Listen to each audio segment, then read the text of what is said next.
Muy buenas a todos, buenos días, buenas tardes, buenas noches. Vamos a seguir con las capacitaciones o los conceptos de fisiología. Hoy vamos a hablar de lo que es unidades básicas de concentración y un poco de unas soluciones homologadas. ¿Listo? O cómo vamos a identificar la división de soluciones. Ahora, no vamos a meditar mucho en lo que es básicamente fórmulas, porque para eso va a haber otro video. Quiero que fisiología la tomen como básicamente entender, listo, entender por qué suceden las cosas, ya, por qué suceden las cosas en el cuerpo. Recomiendo que hayan visto el primer video para que más o menos entendamos qué función tiene la fisiología o para qué nos sirve, ¿listo? Bien. En parte de unidades de concentración vamos a dividir dos tipos que son básicamente el SEI, que significa Sistema Internacional de Unidades. Siempre que vean una S y una I mayúscula, va a significar siempre Sistema Unidad de Internacional de Unidades. ¿Listo? SI. Sistema Internacional de Unidades. Ahora, hay dos tipos de formas de usted poder medir algo, ¿listo? O poder identificar algo. La primera es la cualitativa, o sea, determinar cualidades de dicho objeto, dicha persona, dicha cosa, o cuantitativo, ya básicamente son mediciones numéricas. Recomendación. En la parte numérica puede ser básicamente subjetiva, ¿listo? Ya, o ya directamente de una parte investigativa, ¿ok?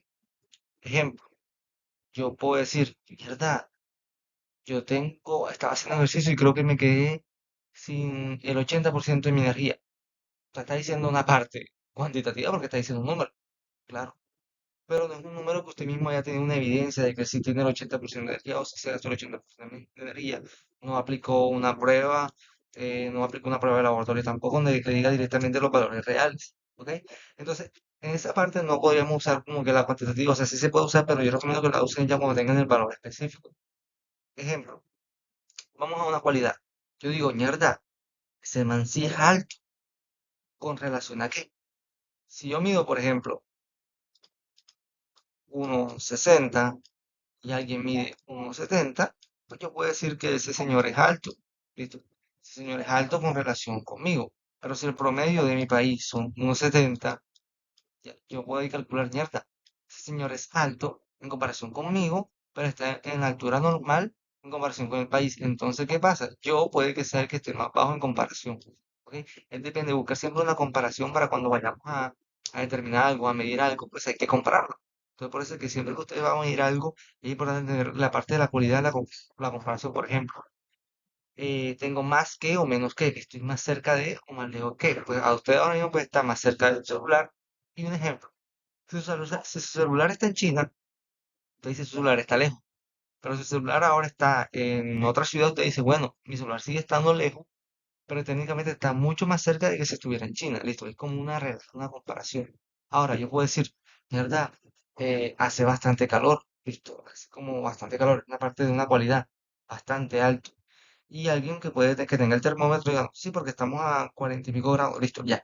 Ambos básicamente nombraron lo primero que es el aumento de la temperatura, listo. Solamente que uno me dio un valor específico, una parte cuantitativa, y otro solamente me dio el valor subjetivo. Incluso la temperatura, cuando hablemos bastante más adelante sobre todo lo que tiene que ver el cuerpo con las variaciones de la temperatura, hay algo que es la temperatura interna, que es la temperatura normal del cuerpo de la que ya hablamos, y otro que básicamente es la sensación térmica, porque podemos estar cinco personas con aire acondicionado en 24 grados y uno puede decir, mierda, este es demasiado frío, otro puede estar como si nada, incluso otro puede decir, no, hombre, Skynet está muy caliente, bájalo mucho más. Listo, esa es una percepción, listo, una percepción térmica, porque ambos, el cuerpo, todos van a estar a la misma temperatura porque esa es la temperatura normal para mantener nuestras funciones fisiológicas, pero uno siente mucho más frío, otro siente mucho más calor y otro se siente estable, listo, es una percepción térmica. ¿Ok? Entonces aquí es como para aclarar lo que es algo cualitativo y algo cuantitativo y cómo se debe aplicar. Igual, yo hago la recomendación de que la parte cuantitativa sea básicamente con una metodología o con algo ya específico que permita dar ese valor. ¿Ok? Bien. Sí, porque hay gente que usa la parte cuantitativa como si, ya, ¿verdad? Yo creo que el 80% de la población sufre de, sí, ya se hizo el estudio, ya se tomó, sabes que en realidad es el 80%. Entonces la idea es siempre en la parte cuantitativa, tomar la idea de la cuantificación de los datos que se debe tener. No, porque a mí se me viene a la mente. Las cualidades sí, las cuales ahí puede ser, bueno, ese es positivo, él es negativo, mayor que, menor que, sí, no, etcétera. Bonito, no muy agraciado, listo, son cosas así. Bien. Ahora, son fechas de la estandarización. ¿Listo? Entonces, en 1790 Francia básicamente inicia con la estandarización. O sea, él dice, bueno, ¿qué pasa? Debemos tener algo igual. Entonces dirán, pero ¿cómo así que se estandarizó? Bien, pasa lo siguiente. Antes, básicamente en la Edad Media, las mediciones eran dadas por codos. Esto es curioso, la articulación del codo, que la medición que se tomaba ese tiempo era del olecranón hacia el dedo medial o el dedo medio, el dedo corazón, esto en todo lo que es la falange más distal. De esa, o básicamente el pulpero, del olecranón hacia el pulpejo. Tenemos el codo, hacia el olecranón, hacia el pulpejo. Eso era un codo. Y el rey en esa época, en la Edad Media, él era el que determinaba qué medía cuál cosa. O sea, por ejemplo, si mi codo mide 20 centímetros, todo lo que se compraba en esa época con mediciones era con el codo de ese rey. ¿Listo? Pero resulta que al tiempo siguiente hay otro rey que tenía un codo, por ejemplo, mucho más cortito, un codo de 10 centímetros. ¿Listo? En esa época todo el mundo mierda, pero ya, como que la economía no es igual. Porque, ¿qué pasa? Imagínense que yo voy a comprar un pedazo de tela. ¿Listo? Un pedazo de tela. Deme un codo, y cada codo pues cuesta una moneda. Y en esta época cada codo también costaba una moneda. Ahora, con la misma moneda, ¿quién tiene más tela? Pues en de la época, el rey tenía una extremidad mucho más larga, entonces pues, se daba más tela. En la época, pues, el rey tenía una extremidad mucho más corta, compraba menos tela. Entonces todos sabían como que mierda preferían este rey, pero era como su densidad moral un poquito mayor, pues podía comprar más cosas. Quiero comprar un terreno, pues quiero comprar, por ejemplo, unos 20 metros. Pues este con unas 10 monedas, con un ejemplo aquí burdo, pudo completar esos 20 metros. Pues este, como el codo era más pequeño, tuvo que poner unas 20 monedas para completar los 20 metros. O sea, este tuvo que pagar mucho más para comprar un terreno, ya que la dimensión de ese codo era mucho menor. Esto era como un ejemplo, este es un ejemplo burdo, pero más o menos para explicar por qué era una gran diferencia. Imagínense que ustedes vayan a comerciar con un país que mide con estos codos y su distancia es de un codo diferente. O sea, y los productos que llegan no es lo mismo. Y había con por eso que se empezó la estandarización. En 1875, básicamente el Tratado de Metro, que es la unidad metro que vamos a adoptar cuando hablamos de la longitud, ya se empezaron a meter en 17 países. Ahora el sistema internacional de unidades, son unos 51 países, y se revisa cada 4 años porque hay un patrón metro de cada cosa para saber que si ha cambiado, si no ha cambiado, y de ahí se hacen todas las subdivisiones para que todos tengamos la misma unidad. Ahora, ¿para qué me sirve tener una unidad de medida? Primero, una unidad de medida es fundamental, porque todo el mundo puede crear su propia unidad de medida. Yo puedo decir, mierda, este vaso puede medir 2 puños míos, ese vaso mide 2 puños de Jessica. Entonces mi unidad de medida son puños de Jessica. Pero alguien puede decir, bueno, eh, este vaso para mí mide un pie de Daniel. Entonces ese vaso mide un pie de Daniel y 2 puños de Jessica. Ahora, si yo quiero mandárselo a alguien de otra ciudad, dime, bueno, hazme un vaso, o para esta fórmula tienes que aplicar un vaso de 2 puños. Y el señor pues tiene unos puños más pequeños. Entonces para él 2 puños es una máquina o un vaso mucho más pequeño. Y alguien que tiene un pie mucho más grande, pues para esta unidad de medida es mucho mayor. Entonces, cuando vayamos a crear un mismo diseño de una máquina o algo, no encajaba, porque las dimensiones eran completamente diferentes, porque no teníamos una parte o una unión internacional o algo que me permita definir que todo va a medir lo mismo. Es Estados Unidos que tiene sus propios valores gigantes. Estados Unidos siempre alejándose de lo más, haciendo las cosas más complicadas. Bien, ahora, esto también para que funcione en la parte médica de la salud. Centímetro cúbico. Un centímetro cúbico, o lo que muchos conocen como un cc, ya, que usted le diga, por ejemplo, dame al paciente un poquito de solución salina, un poquito, como 2 dedos. Él le da 2 dedos. Y el otro le dice, bueno, el doctor me dijo que me diera 2 dedos, pero el señor dijo 2 dedos gigantes. Entonces, 2 dedos básicamente llenaría una jeringa mucho más. Entonces, le estaría aplicando mucho más medicamentos de que en realidad le dijo el doctor que tenía que dar. Por eso es importante siempre decir con las unidades, no decir, échale un poquito, más o menos, menos que, más que no. Siempre es un valor exacto para que las concentraciones en el cuerpo, porque son muy regulables, listo, tengan básicamente o no haya mucha diferencia para evitar un daño. Que le esté inyectando más de una solución un poquito más peligrosa, una solución importante para la salud del trabajador o del paciente, ya pueden afectar directamente su calidad de vida y su vida en general. Entonces, por eso es que se hizo un sistema internacional. para que todos podamos aplicar lo mismo.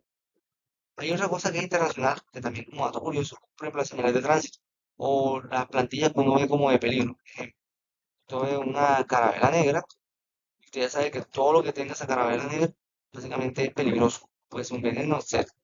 Usted ve un rayito así, usted dice, bueno, riesgo eléctrico, listo. Entonces, esto en cualquier parte del mundo usted ve eso y dice, mierda, riesgo eléctrico, mierda, esto puede ser tóxico, venenos, etcétera.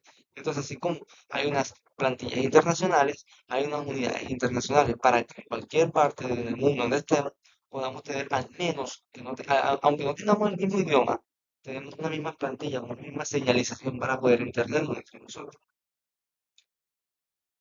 Bien, ahora vamos a hablar de las unidades básicas del sistema internacional. O sea, son unidades básicas las que más se usan, por decir las que se usan completamente, ¿ya? Y las que tienen como su nombre y su símbolo, porque tienen un símbolo propio. ¿Listo? Y una magnitud, o sea, que mide. Medir la longitud es medir una distancia, del punto A al punto B. Eso es una longitud. ¿Listo? Puede medir metros, básicamente que es lo con metros, pero hay unos múltiplos y submúltiplos. Puede medir kilómetros cuando la distancia es mucho mayor o centímetros cuando la distancia es mucho menor. Eso ya lo vamos a ver. ¿Listo? Pero la unidad básica, primordial, siempre va a ser metros. Símbolo en minuto.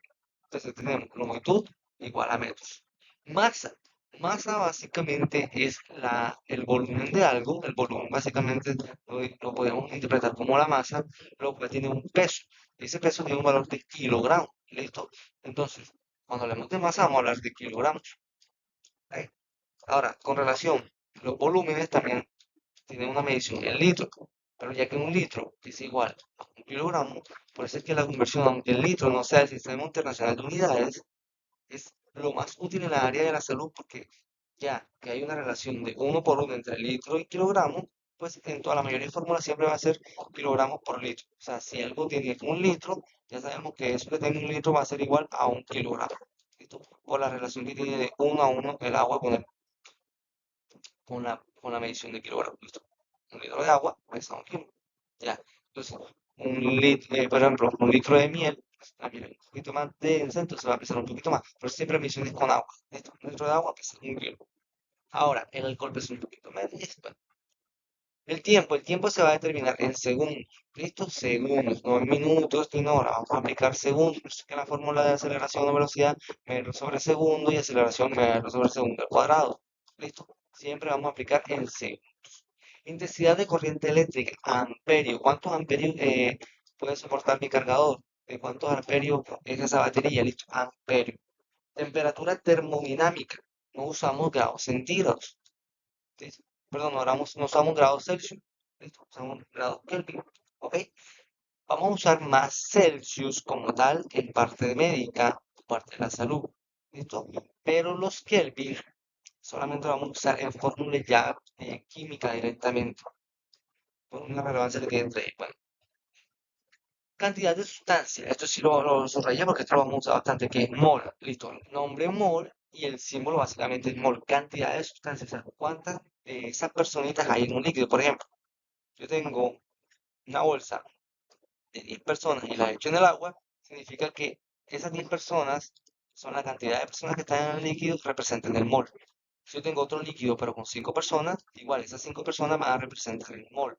¿Listo? El mol siempre va a representar el número de personitas o de cositas que yo tenga en el líquido. Puedo tener 100, 200, van a ser todas del derivado mol. Ahora les digo cuál es mol, un mol, dos mol, cómo es la concentración. Pero va a ser cantidad de sustancias mol y después viene la concentración que vamos a hablar después, llega hacia el final. Intensidad luminosa en la candela, por ejemplo, usted le echa un brillo fuerte, bastante luz en la cara y usted dice, ¡ay, me encandiló! Básicamente es candela, es intensidad lumínica. Ahora, unidades derivadas. Listo, las unidades derivadas son que de una unidad propia, como el metro, se une con otra o hace una subdivisión. Por ejemplo, velocidad y aceleración básicamente es metro sobre segundo, o sea, tenemos tiempo y tenemos longitud.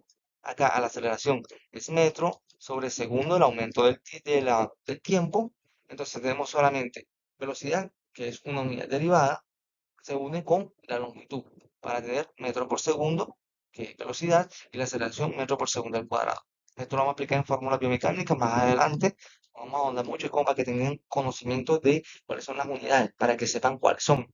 Área, metro cuadrado y volumen. Esto lo voy a explicar en la ley cuadrado cubo. Por ejemplo, esta es la longitud, esto es solamente metro, y el área, metro al cuadrado, y el volumen es metro cúbico, o metro cúbico. Y dato curioso, metro al cubo es porque ya es un cubo, o sea, metro cúbico, para que no le quede como la misma entender. Ahora, ley cuadrado cubo. Tenemos lo siguiente, volumen, área, perdón, longitud, área y volumen. ¿Ok? Longitud, que es la distancia, área, que es toda la superficie, y el volumen, que es la parte interna. La ley cuadrado cubo me indica lo siguiente, bien. Esto que está acá, esto, no me acuerdo que tengo que poner los coordenadas. Pero bueno, entonces, voy a hacerlo aquí como un número aparte para que sea como más entendible, ¿listo? Entonces, esto que está acá, ya lo voy a explicar rapidito. Esto que está aquí, básicamente me indica la ley cuadrado cubo, o sea, una multiplicación. Déjame terminar acá. Falta corregir esto, bien. Si tenemos un área de uno, una longitud de 1 y un volumen de uno, todo es igual. Por ejemplo, si esto mide un metro, significa que la longitud de un metro tiene un área específica de superficie de un metro y un volumen de un metro. O sea, que es igual, no hay mucho cambio. Pero ¿qué pasa? Si yo lo hago más, miren que no es básicamente direccional. O sea, si yo aumento el doble, todo va a subir el doble. No, no, no va a subir el doble. Por ejemplo, si esto es uno, esto es uno, esto es uno, y esto lo paso a 2, no significa que el área va a ser 2 y que el volumen va a ser 2. Esto se multiplica. Ejemplo, si yo aumento la longitud a 2 metros, el área va a aumentar a 4 y el volumen va a aumentar a 8, porque la multiplicación es el número inicial 2 por 2 por 2, 2 por 2, 4, 4 por 2, 8. Entonces tenemos longitud, que es la parte inicial, que básicamente es la distancia del punto A al punto B, el área, que es el tejido que recubre todo esto, y el volumen, que es básicamente la parte interna de esa, de esa superficie. ¿Ok? Ahora, ¿qué pasa? Miren que este cubo es más grande. Entonces, este cubo básicamente tiene una de 4, longitud de 4, tiene un área de 4 por 4, 16, y un volumen que básicamente es 16 por 4, 64 cubitos. ¿Esto qué me indica? Que no es direccional. Por ejemplo, si algo se hace más grande, tiene básicamente una superficie mayor y un volumen mayor, pero no es proporcional. ¿Cómo así? Miren acá. Si este volumen es de 8 y el área es de 4, la diferencia básicamente es de 4. Esto es una diferencia corta. La diferencia entre 16 y 64 es una diferencia mucho mayor. Entonces, esto que tenemos acá me indica que un ser, lo que sea, si tiene una longitud mayor o es más grande, va a tener menos piel, o sea, menos área en comparación con su parte interna. Me indica que va a tener más parte interna que más superficie externa. Por eso es que un niño, como el niño es más pequeño, tiene básicamente, en comparación, parte interna y piel, hay poca diferencia. Por eso es que el niño tiende a enfriarse mucho más rápido. Porque al tener una área eh, un poquito más grande, en el sentido de que básicamente es casi igual, o sea, no hay mucha diferencia entre el volumen y el área, al tener un área un poquito grande, el pie tiende a perder mucho más rápido calor. ¿Listo? Entonces se puede enfriar, se puede congelar. Por eso es que el niño, básicamente usted está con un bebé y está todo calientico, porque él tiene un metabolismo mucho más rápido. O sea, los niños, los bebés tienen un metabolismo mucho más rápido, hasta que empiezan a crecer y llegan a la etapa de adulto mayor y ya el metabolismo se hace mucho más lento. Pero el niño siempre tiene un metabolismo mucho más rápido por esta ley, porque como tiene en comparación una área un poquito grande, porque mira, este tiene un volumen de 64, pero un área más pequeña en comparación. Tiene un volumen de 8, pero un área casi suficientemente grande, una área grande, porque básicamente solo hay 4 diferencias, acá hay mucho más de diferencia. Entonces esto me indica que un niño básicamente produce más calor, porque al tener un área bastante grande pierde más temperatura. Entonces, al perder más temperatura, él produce más para mantenerse en un equilibrio. Este básicamente es la ley cuadrado cubo. Ahora hacemos el cambio. La longitud permanece igual, el área va a ser la piel y el volumen va a ser los órganos internos, la parte que está dentro de nosotros.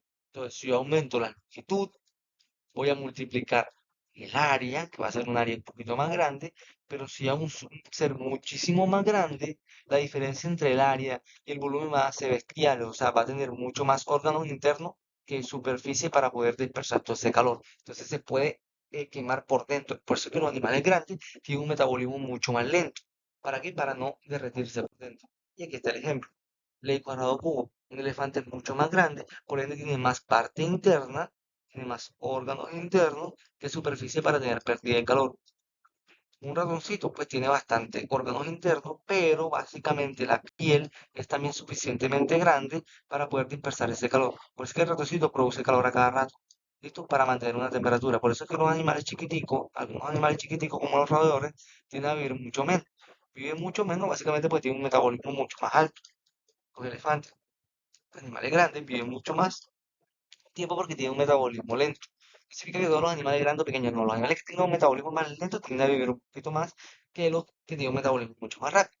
Porque gastan el corazón mucho más rápido, las células se multiplican mucho más rápido, por ende tienden a envejecer mucho más rápido, porque ya las células cuando llega un punto en que empiezan a multiplicarse, la futura generación va perdiendo, eh, va perdiendo su vitalidad como tal. Eso vamos a hablar un poquito en genética de la línea que tiene cada cromosoma para mantenernos básicamente jóvenes. No voy a ahondar mucho para que no se haga más largo el video.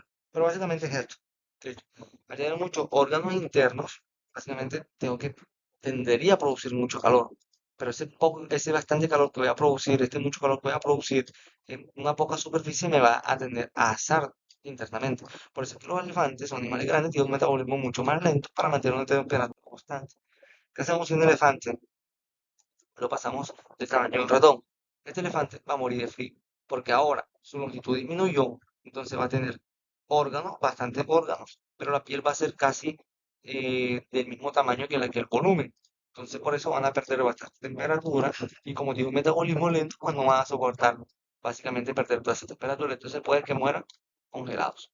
No congelados directamente, sino básicamente una muerte fría, porque su cuerpo no, las células no están hechas para básicamente prepararse para un frío extremo. ¿Listo? Ahora, ¿qué pasa si el ratoncito lo hacemos mucho más grande? Ahora el ratón, como ya tiene un metabolismo de por sí rápido, tiene un metabolismo mucho más rápido y ahora tiene más volumen y menos superficie para poder dispersar ese calor, este ratoncito se va a asar internamente. Esto puede derretirse básicamente. Esto básicamente es la ley cuadrada.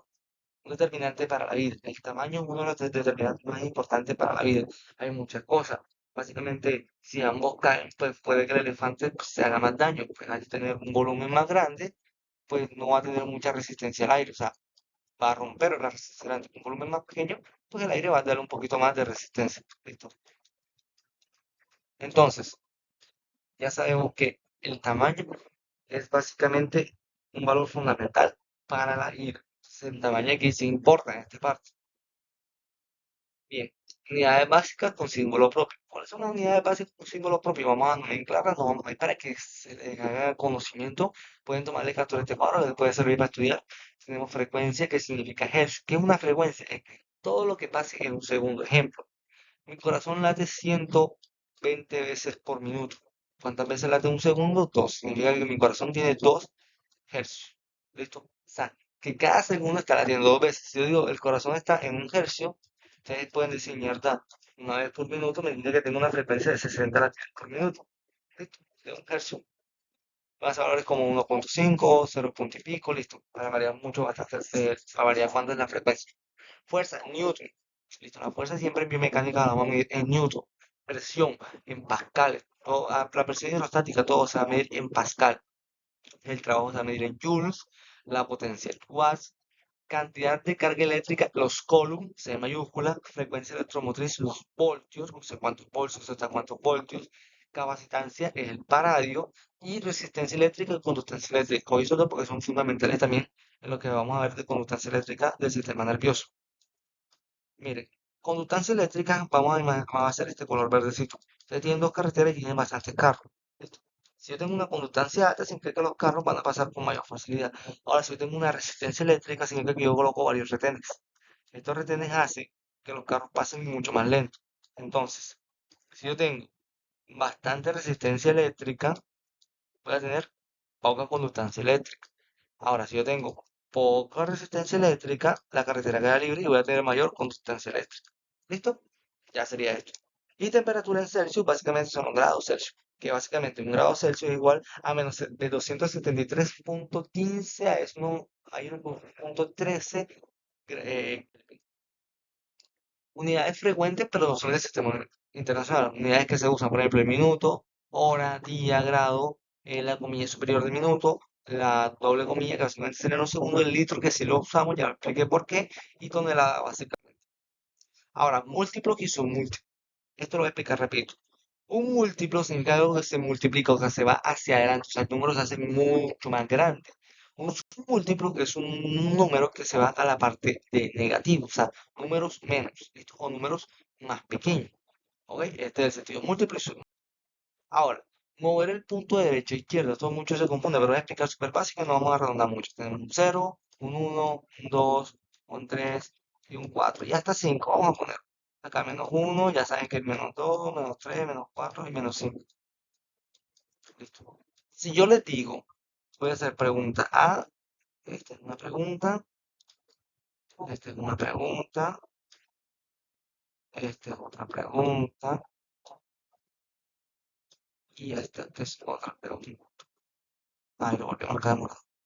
Bueno, eso es real. Bien. En el amarillo, de menos 2 a uno, ¿cuántos espacios hay de menos 2 a uno? Usted va contando. Esa es la distancia.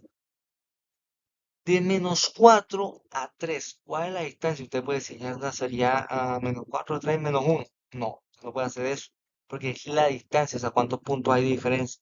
Uno, 2, 3, 4, 5, 6, 7 puntos de diferencia. Entonces usted dice 4, ese menos 4 más 3, usted no quita el negativo, quita el valor, solamente la diferencia es de 7. 7 unidades de diferencia. Listo, ya sea de diferente, si es de menos uno, de menos 2, menos 4, etcétera. Hay una diferencia, es por una distancia. Por ejemplo, yo tengo una casa que vive en el barrio negativo y otra casa que vive en el barrio positivo. Yo vengo de mi amigo, pues yo tengo que correr toda esta distancia. Listo, corro 7 unidades de distancia. Yo cuando digo, no, yo vivo en una casa negativa, voy por una positiva, yo no camino menos distancia. No, no, camino esa distancia. Uno, 2, 3, 4, 5, 6, 7. Porque estoy hablando de las distancias de cada uno. Entonces a mí me interesa indicarle la distancia. O básicamente cuando hablemos de los números es cuántas veces se mueve el cero. Hacia el lado negativo. Hacia el lado negativo, básicamente el cero se mueve a la izquierda. Tengo un número 10 y si yo lo muevo, por ejemplo, a la derecha, el punto va hacia acá. Si yo tengo un número 10 y lo muevo hacia la izquierda, pues se hace un cero punto y pico. Cero punto y pico a 100. Entonces, si lo muevo a la izquierda, voy a ver básicamente ceros por delante. Si lo muevo para la derecha, pues cero por detrás.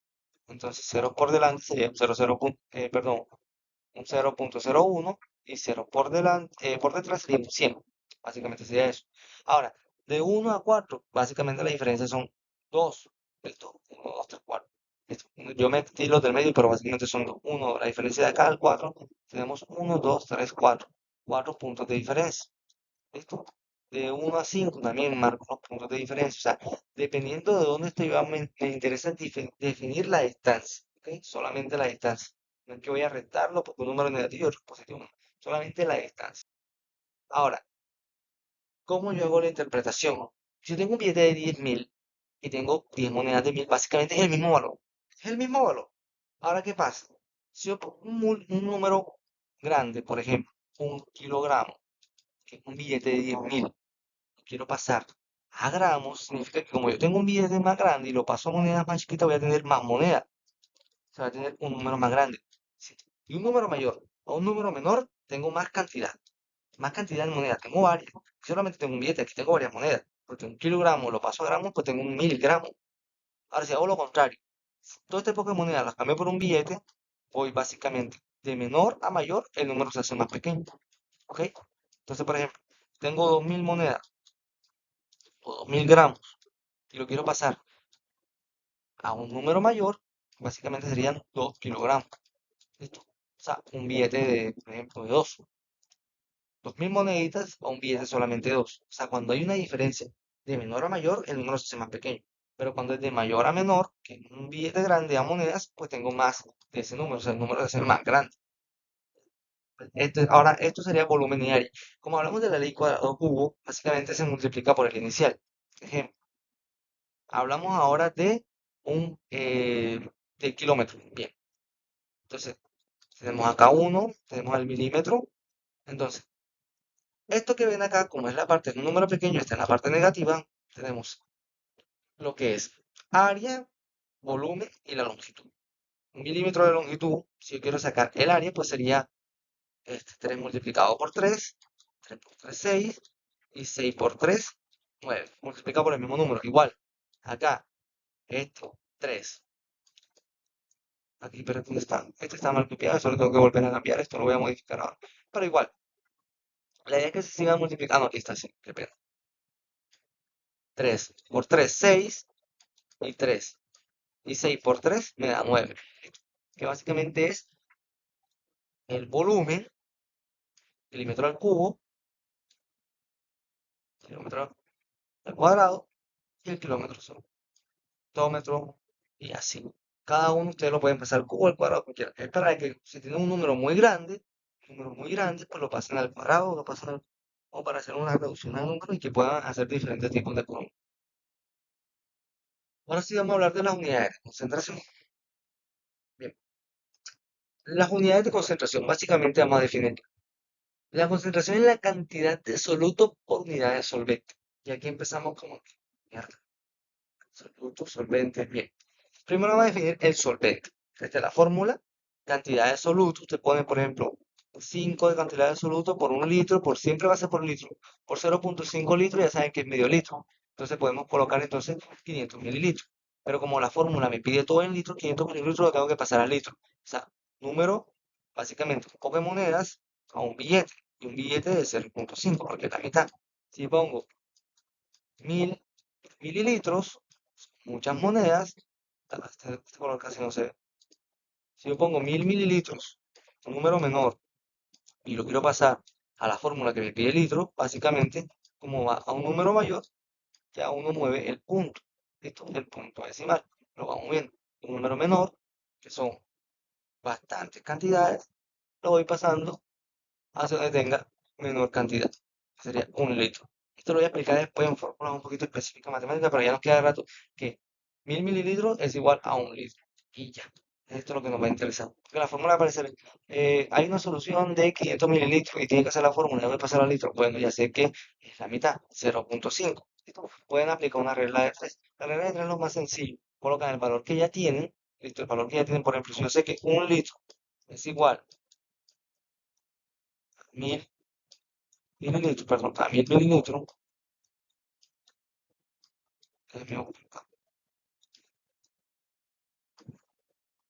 me borro acá y me dicen que tengo 500 mililitros, tengo que pasarlo a litro, hago simplemente la conversión, listo, y esto me da 0,5 litros.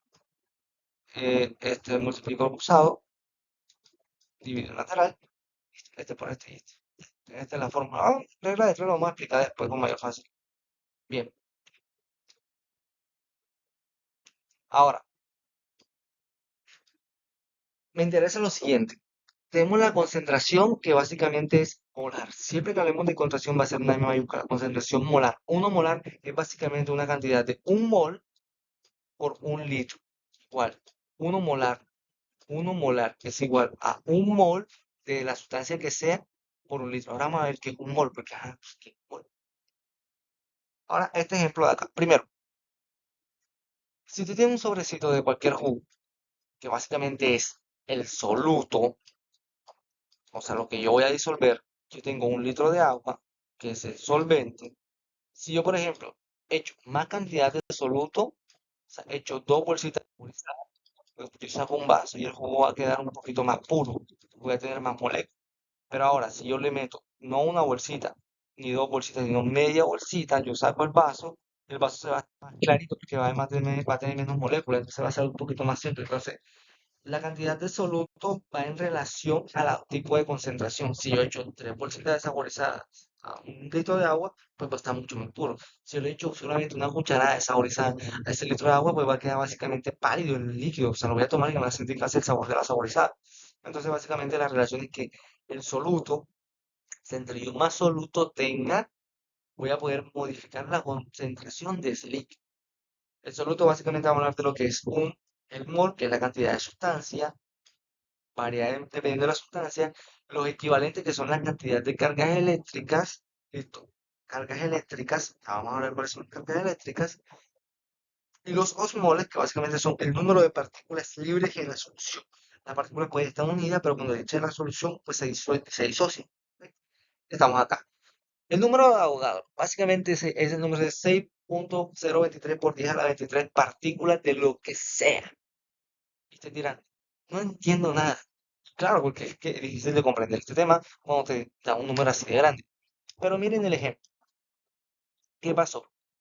Resulta que tenemos el hidrógeno y el cloro. Cada molécula, ¿listo? Cada molécula tiene su parte interna, una parte, un protón, un neutrón y un electrón. Un UMA significa unidad de masa atómica. ¿Listo? Las partes que pesan de una molécula son el protón y el neutrón. Si yo tengo un protón y un neutrón, básicamente tengo dos UMA, dos unidades de masa atómica, porque cada uno me cuenta con unidad. Si yo solamente tengo un protón, tengo un UMA, una unidad de masa atómica. ¿Qué se hizo? Se trató de buscar en el hidrógeno todas las moléculas de hidrógeno, bastante, 6.23, o sea, demasiada, hasta que todas esas moléculas lograran pesar, dieran un peso en gramos, un gramo. Significa que una molécula como el hidrógeno, que solamente tiene un protón, y yo coloco esta cantidad, me va a dar un gramo.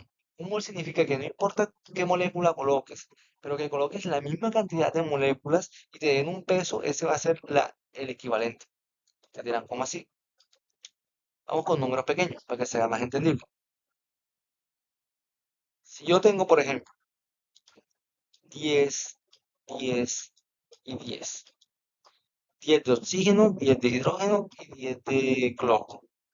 Si yo pongo 10 moléculas de oxígeno, como el oxígeno es un poquito más grande, tiene más unidades de masa atómica, tiene más protones y más neutrones. Tengo 10 de cada una de estas, pero ya sabemos que el oxígeno internamente tiene más protones y más neutrones. Por eso el oxígeno va a pesar, por ejemplo, 16 gramos. Un mol de oxígeno, un mol, que básicamente un mol significa tener 10 de lo que sea, un mol. Un mol, tengo 10 de esto y mi pesa esto, pues un mol de oxígeno pesa 16. Un mol de hidrógeno pesa un gramo, porque recordemos que el hidrógeno solamente tiene un protón. ¿Listo? Ahora, un mol de cloro, o sea, 10 moléculas de cloro, me van a pesar básicamente 35.5 gramos, porque el cloro es una molécula más grande y tiene más protones y más neutrones. ¿Listo? Entonces, no es que un mol sea para todos, no. Un mol de esta molécula pesa tal. Un mol de hidrógeno pesa tal. Un mol de cloro pesa tal. Creo que he sido bastante claro. Voy a hacer otra repetición. Un mol significa la cantidad de la molécula. Todas tienen que tener 10. El número de moles es este. Es un número muy grande, así que no vamos a decir número grande, vamos a reducir a 10. Un mol de 10 de oxígeno significa que tengo 10 moléculas de oxígeno, me va a pesar 16 gramos, porque el oxígeno tiene más protones y más neutrones. ¿Listo? Pero tengo 10 de oxígeno. Es decir, yo hago una repartición. Pongo un mol significa que siempre van a entrar 10 personas en esa habitación. Pero en esa habitación entran 10 personas obesas, en la otra entran 10 personas flacas y en la otra entran 10 personas chiquiticas. Listo, flacas y chiquiticas. Entonces, hay 10 personas en cada una de las habitaciones. O sea, hay un mol en cada habitación, pero en el mol de la habitación de las personas obesas, que van a ser las del cloro, van a pesar mucho más, porque son más grandes, pero son la misma cantidad. Ahora, un mol, básicamente de hidrógeno, son los planetas chiquitos, la gente chiquita y bajita y flaquita, que son los menos pesados. O sea, 10 personas hay ahí, pero son menos pesadas, van a pesar menos, un gramo. Y las otras que son intermedias, pues van a pesar 16 gramos. Ahora, ¿para qué me sirve un mol de qué y de qué? Yo quiero formar agua. Voy a formar agua. O sea, a mí me dan ganas de formar agua. Ustedes saben la fórmula de agua, que es H2O. ¿Listo? Una molécula de oxígeno y dos de hidrógeno. Entonces, ¿cómo le formo? Sé que necesito una de oxígeno y dos de hidrógeno. Yo tengo que aplicar un mol de qué? Un mol de oxígeno, o sea, 16 gramos de oxígeno, pero yo no puedo aplicar un mol de hidrógeno. O sea, yo no puedo meter un gramo de hidrógeno. ¿Por qué? Porque recuerden que estos son 10 y estas son 10 personas. Y ustedes dirán, ah, pero 10 por 10 se pueden unir. Sí, pero recuerden que para el agua son básicamente una de oxígeno y dos de hidrógeno. Y si yo quiero crear 10 moléculas de agua, 10 moléculas de agua, necesitaría 20 de hidrógeno porque son mucho más. Si yo tengo que aplicar 2 moles, 2 gramos específicamente de hidrógeno y un mol de oxígeno, ¿ok? Para yo poder hacer esa cantidad. Voy a hablar con números más pequeños, ¿listo? Porque ya con números más grandes, pero básicamente creo que se dio a entender. Vamos a explicarlo directamente con números más pequeños. Un mol de oxígeno van a ser solamente, eh, recuerden que el número siempre es esto, un número gigantesco, pero vamos a hablarlo como pequeño. Un mol de oxígeno van a ser simplemente 3 moléculas. Un mol de lo que sea.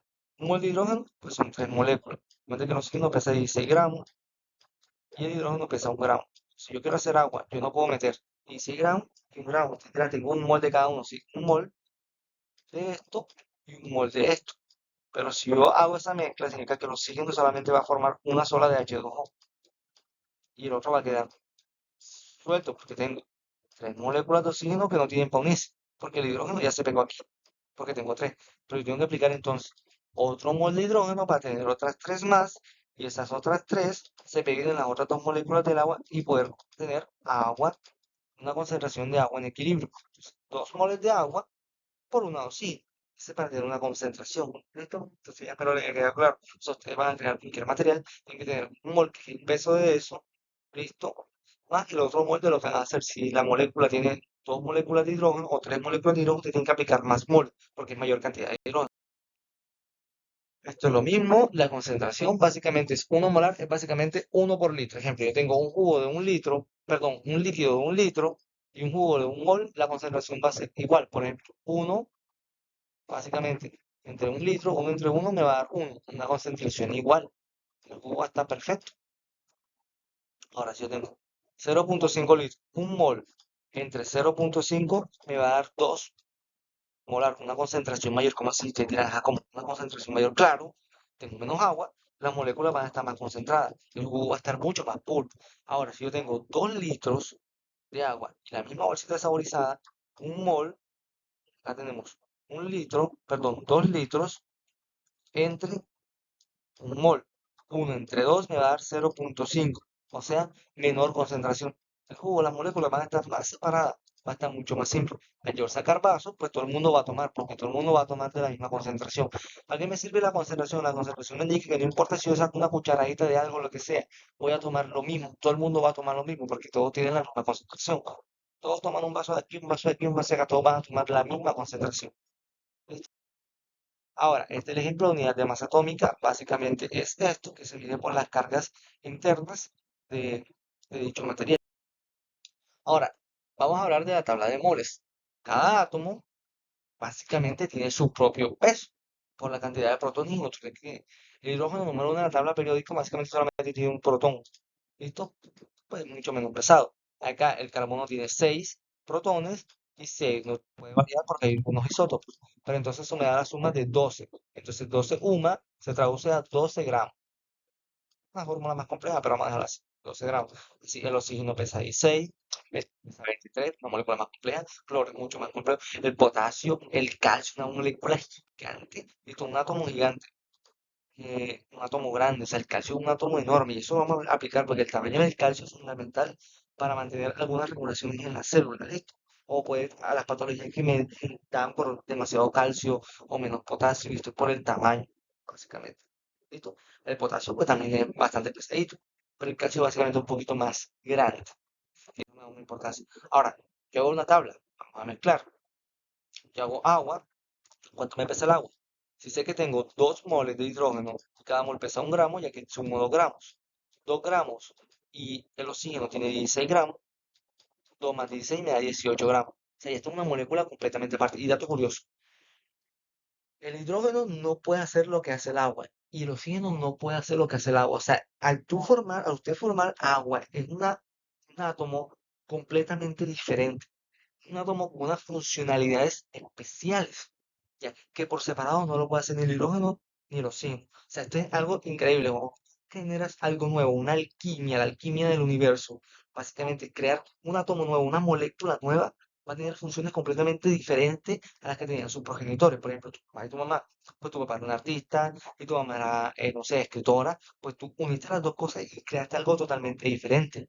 Tal vez te gustó más un área de medicina, o sea, todo lo que hicieron tus padres te hicieron cambiar tu mentalidad. O sea, básicamente es un producto totalmente diferente a ellos.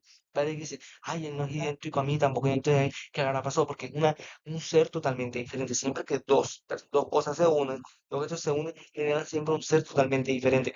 Que puede tener, tenga una ventaja de uno y otra ventaja de otro, pero es un ser totalmente diferente. ¿Listo? Tenemos acá el cloruro de sodio, que es bastante pesado. Miren que el sodio pesa 23 y el cloro 35,5. Esto tenemos 58,5 gramos. O sea, básicamente el cloruro de sodio, pues es la sal que conocemos normal, sal de mesa, es bastante pesadita. Esto, el, acá tenemos todo lo que es la glucosa. ¿Listo? Acá tenemos esta sal de potasio, que está un poquito mal, pero ajá. Sal de potasio también es un poquito bastante pesada. ¿Listo? Y un sabor no tan agradable. Bien, acá tenemos todo lo que es la glucosa. La glucosa es una molécula compleja. 6 de carbono, 12 básicamente de hidrógenos y 6 de oxígeno. Pesa 180 gramos. O sea, la glucosa es bastante pesadita. Ahora, esto es la fórmula, básicamente es lo mismo. 1 molar, una concentración 1 molar varía dependiendo de la sustancia. ¿Listo? Todo es 1 molar, pero todo no tiene el mismo número, porque 1 molar de glucosa es diferente a 1 molar de cloruro de calcio, de cloruro de sodio, o sea, varía bastante. ¿Listo? Y hablamos de las concentraciones, así que no vamos a andar mucho acá, solamente que 1 molar de cloruro de calcio va a pesar esto, 75 por litro, de glucosa esto y de cloruro de sodio esto. Esto no vamos a andar mucho aquí porque ya se repite bastante, pero es para que tengan idea que la concentración va a depender de las moléculas que estemos colocando, o sea, de los átomos que estemos colocando. Las definiciones, básicamente otra vez, mol que es la cantidad de partículas, osmol que es la cantidad de partículas libres en una solución, ya vamos a hablar de esto, equivalente normal y es cantidad de carga eléctrica, y básicamente los osmoles y los equivalentes, estos dos, solamente van a aparecer cuando estén en 1 litro del líquido, o el solvente universal que sería agua. O sea, estén fuera en la bolsita de la saborizada, solamente está 1 mol, que es la concentración. Cuando ya entre en el líquido, ya estos dos se forman. Mientras tanto, mientras que esté en la parte fuera del líquido, no hay. Un ejemplo de esto, tenemos el cloruro de sodio, lo he hecho en el líquido. ¿Qué pasa? El agua tiene una propiedad, el agua tiene polos. ¿Listo? Sus partes de hidrógeno son más positivas y las oxígeno son más negativas. El de agua se va a hablar de una presentación un poquito más larga, pero solamente de agua. Pero las partes positivas tienden a atraer la parte negativa del cloro, y la parte negativa del oxígeno tiende a atraer las partes del sodio, o sea, tiende a separarlo un poquito. Entonces, ¿qué pasa? Si tengo 1 mol de cloruro de sodio, porque recuerde que 1 mol es el peso total, mire, es el peso total del cloro, el sodio, el peso de ambas dos moléculas, me da un peso general de una molécula completamente nueva. Por ejemplo, yo tengo 5 sodios y 5 cloros. Si yo lo uno, no me va a dar 10, no, me van a dar 5 de cloruro de sodio. O sea, misma cantidad, pero de una molécula nueva, para que les quede claro. ¿Listo? Me pasé, se me olvidó esto, pero bueno. 5 de una molécula nueva. Es la misma cantidad, la misma cantidad de sustancia, los mismos moles. Bien. Entonces, ¿qué pasa?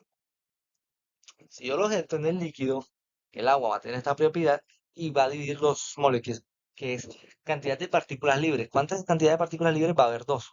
Si es de una molécula unida, se parten en dos partículas libres.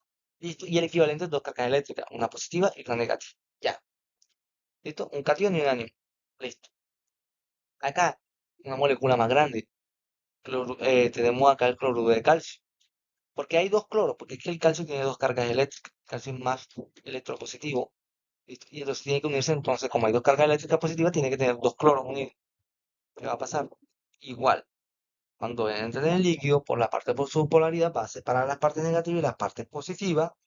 Y entonces, 1 mol, esto está mal, cloruro de calcio, esto lo voy a cambiar. 1 mol de cloruro de calcio me va a producir 3 moles. O sea, un calcio y dos cloros libres y cuatro cargas eléctricas. Una negativa y dos positivas. Cuatro cargas eléctricas. Ya. Ahora, los enlaces glucosídicos como tal no pueden separarse, porque recuerde que las propiedades del agua básicamente solo actúan cuando hay básicamente enlaces por cargas. Ya cuando es un enlace directo glucosídico por la parte de los carbohidratos, pues es más difícil separarlo. O sea, prácticamente no se separa, entonces queda un mol y un osmol. y no hay equivalente porque no hay cargas libres en la solución. La glucosa o derivado del azúcar, pues no va a tener esa subdivisión entre osmol y equivalente. Ahora, acá, ya para terminar, tenemos acá la glucosa, el manitol. ¿Qué es el manitol? Bueno, el manitol es un tipo de azúcar, básicamente más hidrogenada. Recuerden que este es perdón, CHO, C6H12 o 6, igual C6H14. Básicamente es un azúcar hidrogenada porque le metemos más hidrógeno, ya, pero igual tiene la misma función. No se va a dividir en osmol y osmol.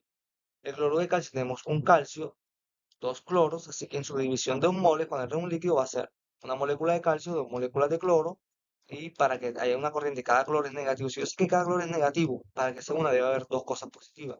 Eso va a tener cuatro cargas eléctricas. Igual, cloruro de sodio, básicamente tenemos dos moléculas, y como básicamente sé que el sodio es positivo y el cloro es negativo, voy a tener dos cargas eléctricas separadas. Listo, sería todo, no vamos a ahondar mucho, ya se hizo bastante larguito, pero es para que tengamos un poquito de noción de cómo más o menos se dividen el líquido en una solución. Lo vamos a aplicar bastante en clínica, son muchas diapositivas, voy a tratar de dividirlas todas por segmento, pero hasta aquí quedamos y espero que les haya gustado. Muchísimas gracias, pueden suscribirse, hacerme comentarios, y igual la idea es que sigamos creciendo y sigamos aprendiendo todos.